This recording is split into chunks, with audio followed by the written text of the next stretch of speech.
नमस्कार दोस्तों। आज हम लोग प्रेजेंट इंडेफिनिट टेंस का इंट्रोगेटिव सेंटेंस पढ़ेंगे। प्रेजेंट इंडेफिनिट टेंस का इंट्रोगेटिव सेंटेंस क्या होता है, आइए देखते हैं। प्रेजेंट इंडेफिनिट टेंस का interrogative sentence. Present indefinite tense का पहचान होता है जिस हिंदी वाक्य के अंत में ता है, ती है, ते है आता है उसे प्रेजेंट इंडेफिनिट टेंस कहते हैं। और इसी प्रेजेंट इंडेफिनिट टेंस में यदि सेंटेंस क्या से प्रारंभ हो जाएगा तो उसी को ही इंट्रोगेटिव सेंटेंस कहा जाता है। और जब interrogative sentence present indefinite tense में आता है तो सबसे पहले एक वचनकर्ता के लिए डज को पहले लिखते हैं और बहुवचनकर्ता के लिए डू को पहले लिखते हैं। तो आइए देखते हैं प्रेजेंट इंडेफिनिट टेंस में इंट्रोगेटिव सेंटेंस का रूल क्या होता है। प्रेजेंट इंडेफिनिट टेंस में इंट्रोगेटिव सेंटेंस का रूल ये 60 रूल है।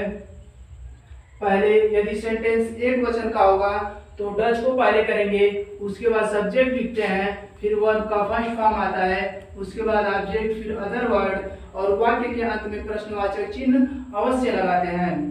ठीक है, ये एग्जांपल है, क्या राम घर जाता है। ठीक है, यहाँ प्रश्नवाचक चिन्ह लगा देंगे।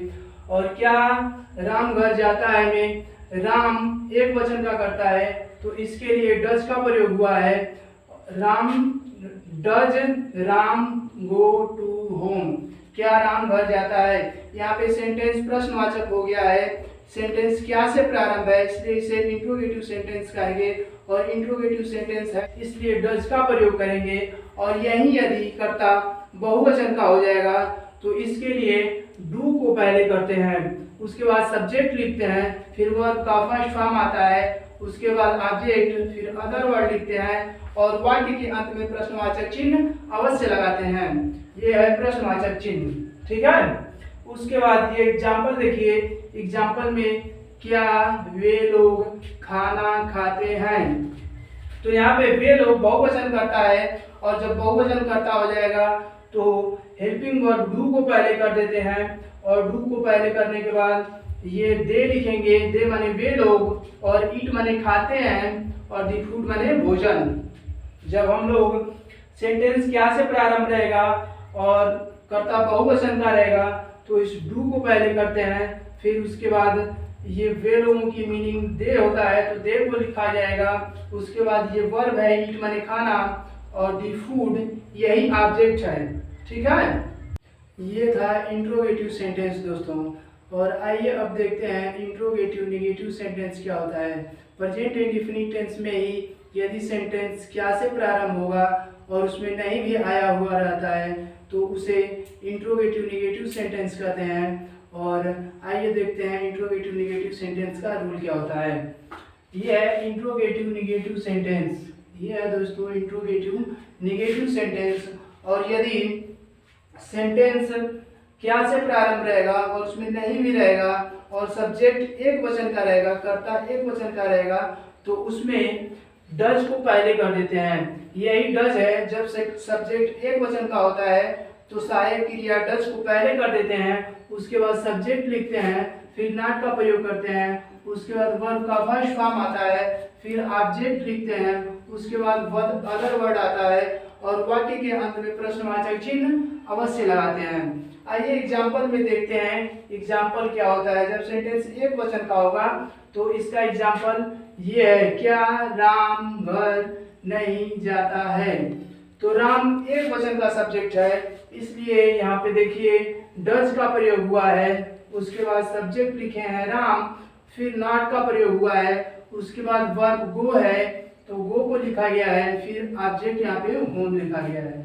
ठीक है, इसके बाद दोस्तों जब सेंटेंस में कर्ता बहुवचन का हो जाता है तब डू को पहले करते हैं। तो आइए जब सब्जेक्ट बहुवचन का हो जाएगा तो क्या करेंगे, आइए देखते हैं। ये है डू और ये है सब्जेक्ट। जब सब्जेक्ट बहुवचन का होता है तो सहायक क्रिया डू हो जाता है और उसके बाद नॉट का प्रयोग करते हैं, फिर वर्ब का फर्स्ट फॉर्म लिखते हैं, उसके बाद ऑब्जेक्ट, फिर अदर वर्ड आता है और वाक्य के अंत में प्रश्नवाचक चिन्ह अवश्य लगाते हैं। प्रेजेंट इंडेफिनिट टेंस में यदि सेंटेंस एक वचन का होता है तो डज को पहले करते हैं और जब सेंटेंस बहुवचन का हो जाता है तो डू को पहले लिखा जाता है और उसमें नहीं भी रहता है तो सब्जेक्ट के बाद नॉट का प्रयोग करते हैं, जैसे कि हम लोग रूल में देखे हैं। ये बहुवचन कर्ता जब हो जाएगा तो डू को पहले लिखेंगे, फिर सब्जेक्ट लिखेंगे, उसके बाद नॉट लिखेंगे, फिर वर्ब का फर्स्ट फॉर्म आएगा, उसके बाद ऑब्जेक्ट लिखेंगे, फिर अदर वर्ड, और वाक्य के अंत में प्रश्नवाचक चिन्ह अवश्य लगाते हैं। ठीक है, तो आइए देखते हैं एग्जाम्पल। जैसे क्या वे लोग खाना नहीं खाते हैं, तो इसमें नहीं आया हुआ है दोस्तों।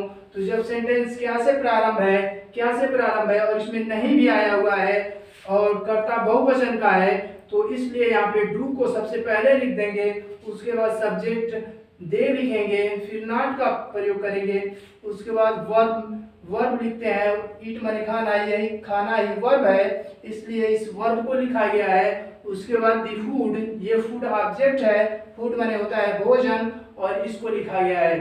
तो ये था दोस्तों हम लोगों का प्रेजेंट इंडेफिनिट टेंस का इंट्रोगेटिव नेगेटिव सेंटेंस। ठीक है, तो ये रूल हम लोग समझ चुके हैं प्रेजेंट इंडेफिनिट टेंस का इंट्रोगेटिव सेंटेंस।